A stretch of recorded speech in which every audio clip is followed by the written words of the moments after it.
Berlatar di sebuah kedai minuman, kisah menunjukkan seorang preman dipaksa untuk meneguk bir oleh seorang wanita yang akan menjadi peran utama dalam cerita ini.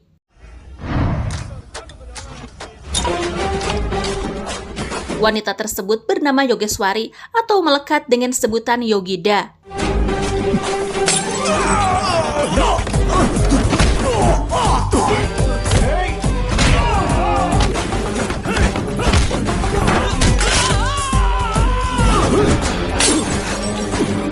Yogeswari merupakan seorang inspektur polisi yang sering dipindah tugaskan dan diskor akibat aksi-aksinya dalam menangkap dan menumpas kejahatan. Bahkan sudah menjadi perkara mudah baginya jika hanya untuk menangkap segelintir pencuri perhiasan. Tak lama kemudian, dia diberitahu jika Saraswati pemilik pabrik dilaporkan bundir. Yogeswari dan timnya pun bergerak cepat untuk melakukan penyelidikan dan mengingat sosok Saraswati dikenal kidal. Yang saat itu, anak dan istri keduanya pun ada di TKP yang menunjukkan bahwa mereka sangat kehilangan sosok tulang punggung di keluarga mereka. Hingga kemudian tim forensik menyatakan bahwa ini adalah murni aksi bundir. Menyadari hal itu, Yogeswari memiliki pemikiran lain, sehingga anaknya yang bernama Ram beserta ibu tirinya pun diminta untuk datang ke kantor polisi untuk dimintai informasi. Namun saat itu mereka memilih menggunakan mobil pribadi mereka, sehingga Yogeswari pun ikut bersama mereka. Saat di perjalanan, Yogeswari telah mengetahui jika pernikahan Saraswati dan istri keduanya tidak sah secara aturan negara. Bahkan Saraswati meninggal bukan disebabkan bundir, melainkan sengaja dibunuh oleh anaknya sendiri yaitu Ram. Yogeswari tentu bukan menuduh tanpa dasar bukti, namun itu sangat mudah baginya karena Saraswati seorang kidal dan titik lukanya begitu sangat percis di bagian kanan yang tak mungkin seorang kidal dapat melakukannya. Karena tak ingin dipenjara, Ram pun memanfaatkan situasi keramaian di sana untuk melarikan diri.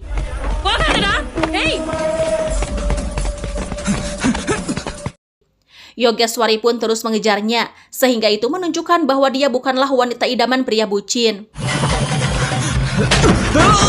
Ram yang merupakan menantu seorang anggota dewan, tentu akan ada banyak pengacara handal yang sengaja dibayar untuk membebaskan Ram dari penjara. Namun saat itu, Yogeswari tentu tak akan sedikit pun merasa gentar dengan ancaman ataupun tuntutan apapun, karena dia sendiri telah mendapatkan pengakuan langsung dari Ram atas apa yang telah dia lakukan. Untuk memperingatkan mereka, Yogeswari sampai tak segan-segan untuk memukuli Ram di depan para pengacaranya. Sehingga itu mengundang perhatian mertuanya yang merupakan seorang anggota dewan yang tentu merasa jika Yogeswari akan ada dalam kendalinya. Namun Yogeswari tetap dengan ketentuan hukum negara tanpa menerima suap dan dengan senang hati menikmati gaji secukupnya. Hal itu membuat anggota dewan kesal dan akan meminta komisaris untuk menyelesaikannya. Kemudian komisaris wanita bernama Shyamala diminta untuk membebaskan menantunya dan tidak terperdaya oleh Yogeswari yang merupakan bawahannya. Shyamala pun langsung bertindak cepat mengingat anggota dewan yang menyuruhnya. Yang saat itu, Yogeswari langsung mendapat skor dan akan dipindah tugaskan ke stasiun lain.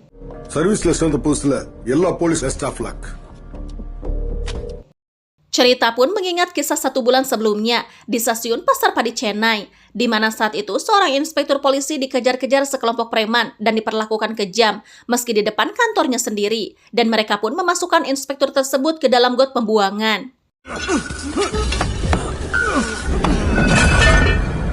Dan pada hari ini Yogeswari akan segera bertugas di sana pasca mendapat skor dari stasiun sebelumnya. Seluruh anggota dan staf kantor pun telah siap menyambut kedatangan Inspektur Yogeswari. Yang saat itu, Yogeswari melihat sebuah lembaran berita jika seorang kandidat partai bernama Bhajanlal akan dikorbankan tepat di depan kantor polisi. Hal itu membuat Yogeswari bergegas menuju kantor polisi meski hal tersebut sudah biasa terjadi di sana.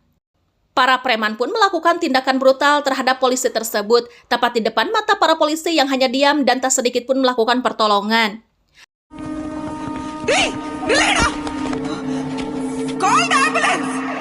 Hal itu membuat Yogeswari harus membuang energinya di hari pertama dia ditugaskan di sana, sehingga dia menyadari jika itu terjadi disebabkan rasa takut oleh pimpinan para preman tersebut yang sudah mampu mengendalikan departemen kepolisian.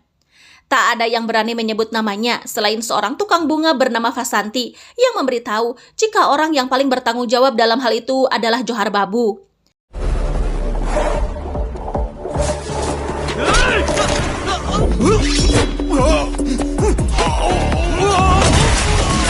Dan inilah sosok Johar Babu, seorang mafia kejam, jahat, loba gaya, otak mesum, kabeh anu goreng-goreng aya di manehna, yang kini mulai memasuki dunia politik untuk memperluas jangkauan bisnis ilegalnya. Johar sendiri merupakan psikopat yang tentu tak memiliki belas kasihan kepada siapapun, meskipun pada kakaknya sendiri yang mencoba menghabisinya dengan membayar para preman yang menyerangnya.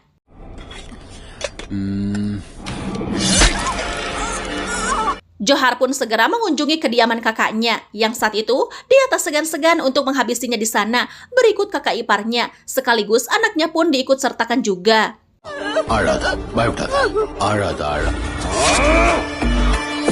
Hal itu tentu menjadi tantangan baru untuk Yogeswari yang langsung dihadapkan dengan mafia kejam tersebut.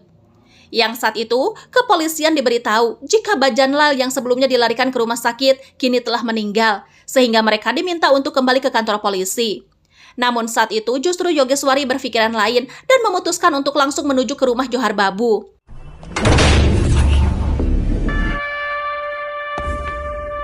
Yogeswari tak sedikit pun menunjukkan rasa takut meski dikelilingi anak buah Johar Babu. Saat itu, Yogeswari dengan lantang mengatakan akan menangkap orang-orang yang telah melakukan aksi pembunuhan pada Bajanlal. Tetapi Johar tentu tak akan membiarkan satupun anak buahnya di penjara dengan menunjukkan kearogansiannya di depan Yogeswari. Namun, hal itu membuat Johar merasa tertantang dengan keberanian Yogeswari yang merupakan seorang wanita. Untuk mengenal lebih detail tentang kekejaman seorang Johar Babu, dia tak akan ragu untuk mengakui setiap wanita yang dia inginkan sebagai istrinya sendiri, meskipun wanita tersebut adalah istri sah pria lain. Diketahui, Johar Babu sedang menjalankan sebuah transaksi ribuan krore dengan total barang selundupan yang sangat banyak dari luar negeri. Yang saat itu dia tak akan segan untuk menghabisi kandidat partai lain yang akan menjadi saingannya menjadi menteri. Johar pun tak segan untuk menghabisi siapapun, termasuk itu kader partainya sendiri yang menyinggung tentang kepribadiannya. Di suatu hari, Yogeswari diminta untuk menjadi pengawas ujian rekrutmen polisi, yang mana ujian tersebut dihadiri para generasi-generasi muda yang berkeinginan kuat menjadi seorang polisi. Namun saat itu Yogeswari menyadari jika di antara para peserta terdapat beberapa preman yang merupakan anak buah Johar Babu yang tentu mereka tidak akan diizinkan untuk mengikuti ujian tersebut. Keberanian yang diperlihatkannya membuat peserta lain mendapat sosok figur yang baik, meski saat itu Syamala sebagai komisaris tidak setuju karena dia telah ada dalam kendali Johar Babu. Namun Yogeswari tetap menjalankan tugasnya sesuai ketentuan negara dan tak ingin terlibat dengan atasannya yang menyeleweng dengan aturan tersebut.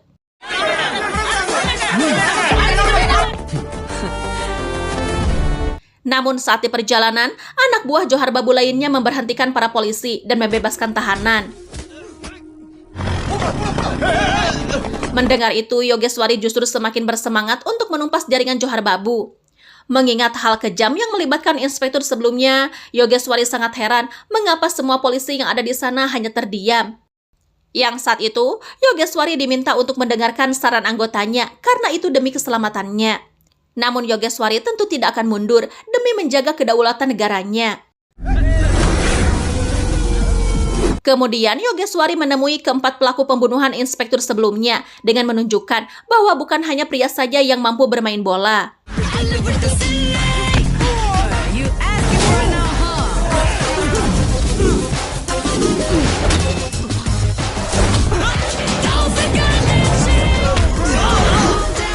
Mengetahui anak buahnya telah ditangkap, Johar Babu segera datang ke kantor polisi dan meminta agar anak buahnya yang ditangkap segera dibebaskan. Namun saat itu, Yogeswari tentu tak merasa gentar dengan ancaman Johar Babu.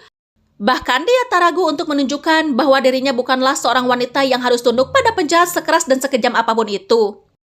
Hal itu tentu membuat Johar Babu tak bisa diam, sehingga dia pun akan segera menunjukkan dengan siapa Yogeswari berurusan. Di suatu pagi, Yogeswari yang sedang berolahraga sengaja diserempet oleh anak buah Johar Babu.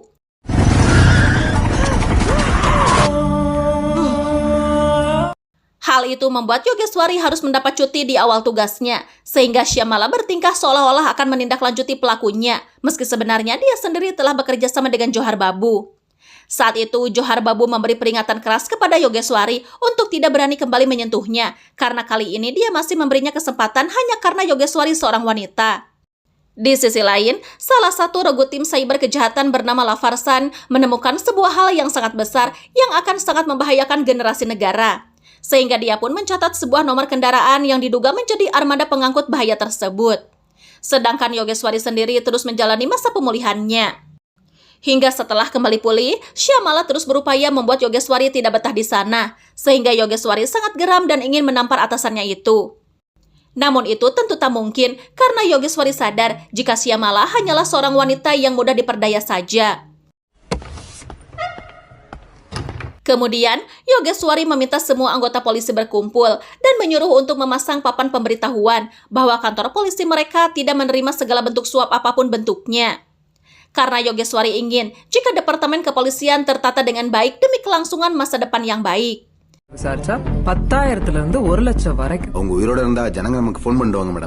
Tak lama kemudian, Lafarsan menghubungi Yogeswari untuk memberitahu hal besar yang telah dia dapatkan. Sehingga Lafarsan meminta Yogeswari untuk bertemu secara pribadi.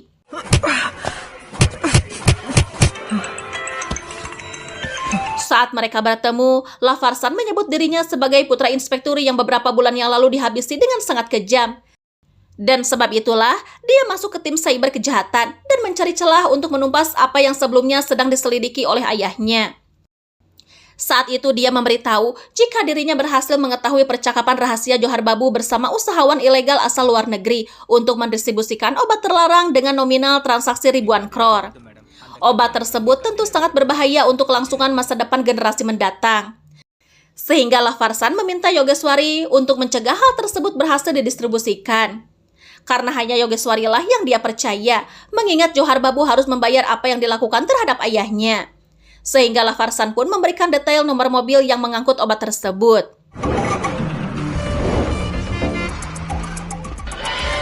Di suatu malam, Yogeswari dan anggotanya berhasil menahan truk muatan tersebut, meski saat itu supirnya berhasil lolos.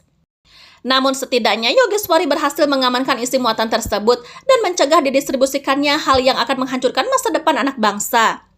Temuan tersebut pun segera dilaporkan pada Ketua Menteri, sehingga menyadari hal itu, Menteri sangat mengapresiasi keberanian Yogeswari dalam menumpas suatu hal yang sangat besar.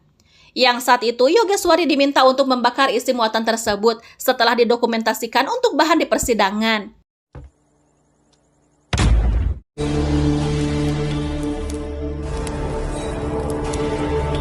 Di suatu hari, Yogeswari mengungkapkan kekecewaannya terhadap seluruh staf kepolisian dan para petugas yang buta dan tuli terhadap kejahatan-kejahatan yang telah terjadi sebelum Yogeswari ditugaskan di sana. Sehingga Yogeswari memutuskan akan terus menyelidiki siapa dalangnya, meskipun sebenarnya dia telah mengetahui jika Johar Babulah orangnya. Begitupun dengan awak media yang tidak berani untuk mengungkapkannya. Mendengar itu, Johar Babu tentu semakin merasa ditantang. Di sisi lain, seorang menteri perdagangan bernama Sifaguru disambut meriah oleh para pemujanya, yang saat itu asisten pribadinya segera menghubungi Yogeswari dan memintanya datang ke sana karena menteri akan membicarakan terkait temuan besar sebelumnya. Sifaguru sangat menyanjung keberhasilan Yogeswari dalam menumpas berbagai kejahatan. Yang saat itu, Yogeswari diminta untuk meminum minuman yang telah sengaja dihidangkan, tanpa Yogeswari pikir jika minuman tersebut telah dicampuri obat yang akan membuatnya tak sadarkan diri.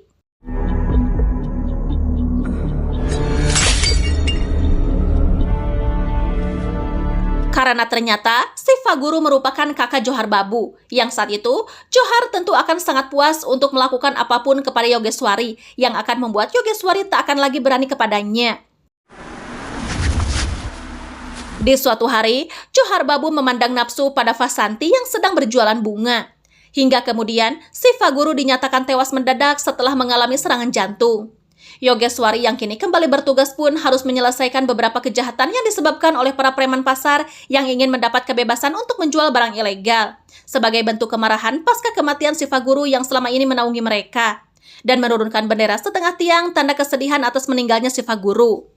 Yogeswari pun menaikkan kembali bendera negaranya dan dengan penuh bangga memberi hormat pada bendera kebesarannya. Meski saat itu para preman terus menghinanya, yang membuat Yogeswari sangat marah dengan mengatakan jika Shivaguru tak layak diperingati bendera setengah tiang, sehingga inilah yang terjadi.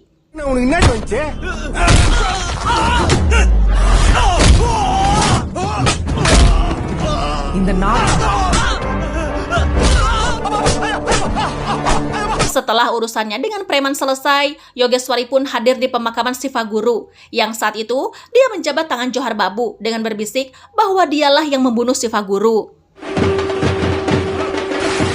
Hal itu tentu membuat Johar Babu sangat murka, dan ternyata sebelumnya Johar Babu menculik Vasanti untuk dijadikan pemuas nafsu Shivaguru. Shivaguru sendiri merasa sangat aman, sehingga dia tidak begitu rusuh untuk melakukannya dan memilih untuk mandi dulu.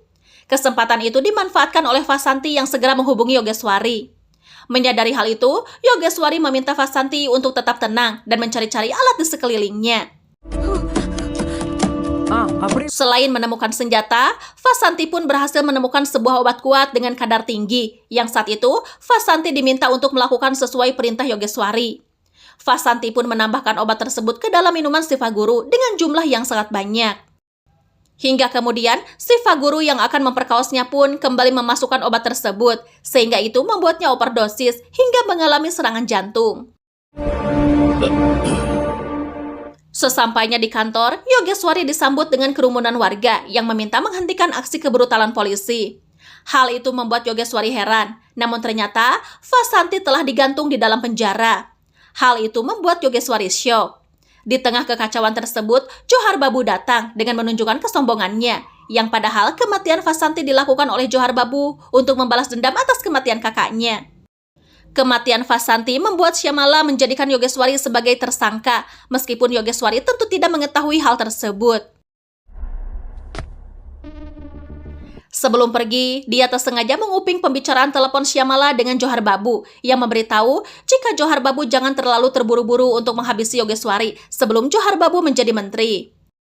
Proses pencalonan Johar Babu pun kini sudah dimulai, yang saat itu Yogeswari yang kembali diskor pun diberitahu oleh supir bajai jika saja Johar Babu berhasil menjadi menteri, maka semakin tak ada orang yang berani menyentuhnya.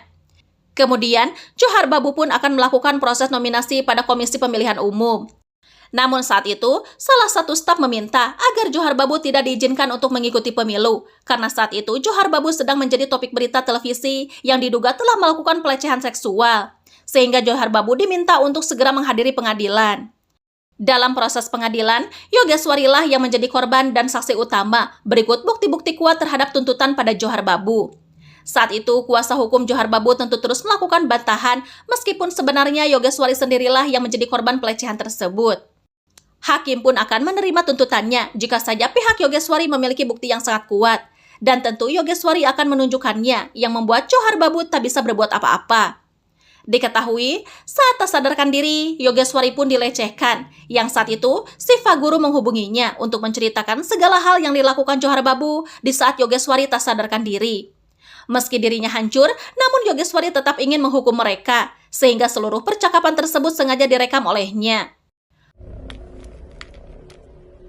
Hakim pun mendengar semuanya, namun ternyata hakim malah menghapusnya dan memutarbalikkan fakta bahwa semua tuduhan terhadap Johar Babu tidak benar adanya. Hal itu membuat Yogeswari sangat kecewa karena ternyata seorang hakim yang seharusnya bertindak adil pun dapat dikendalikan oleh rasa takut akibat ancaman Johar Babu. Namun meski begitu, Yogeswari akan terus mencari celah untuk memperjuangkan kebenaran. Yang saat itu dia dihubungi anggotanya untuk segera pergi dari sana karena Johar tak akan membiarkannya hidup. Terlihat ponselnya pun terjatuh. Yang saat itu Syamala menghubungi Johar Babu untuk segera menghabisi Yogeswari karena Yogeswari akan terus mencari celah untuk mengungkap semuanya dan hal itu akan mengganggu Johar Babu dalam proses pemilunya. Anak buah Johar Babu pun dikerahkan untuk mencari dan menangkap Yogeswari.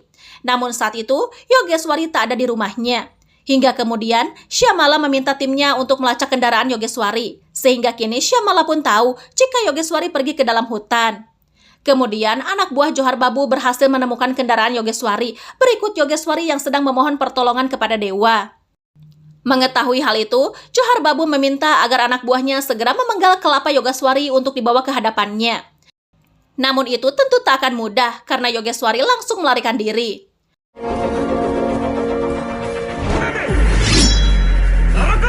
Meski Yogeshwari berhasil lolos dari kejaran mereka, namun naas, dia justru malah terperosok ke dasar jurang yang dalam, sehingga mereka meyakini jika Yogeshwari dipastikan mati.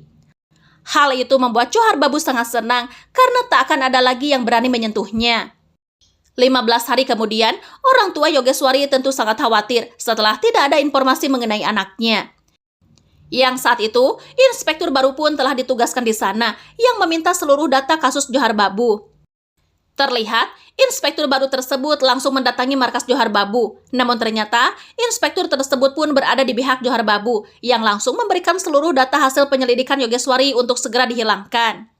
Johar pun sangat senang karena semua data kejahatannya kini telah ditiadakan. Namun tiba-tiba,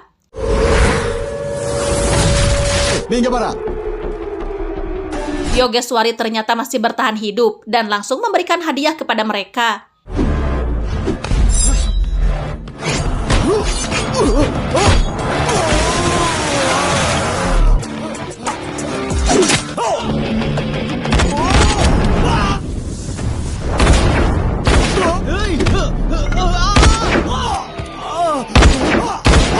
Aksi heroiknya kini sudah seperti ninja yang baru selesai mengisi energinya. Hal itu tentu membuat Johar Babu sangat terkejut mengingat ketangguhan yang dimiliki Yogeshwari. Mereka pun kini berduel, sehingga Yogeshwari pun menunjukkan bahwa dirinya bukanlah wanita biasa.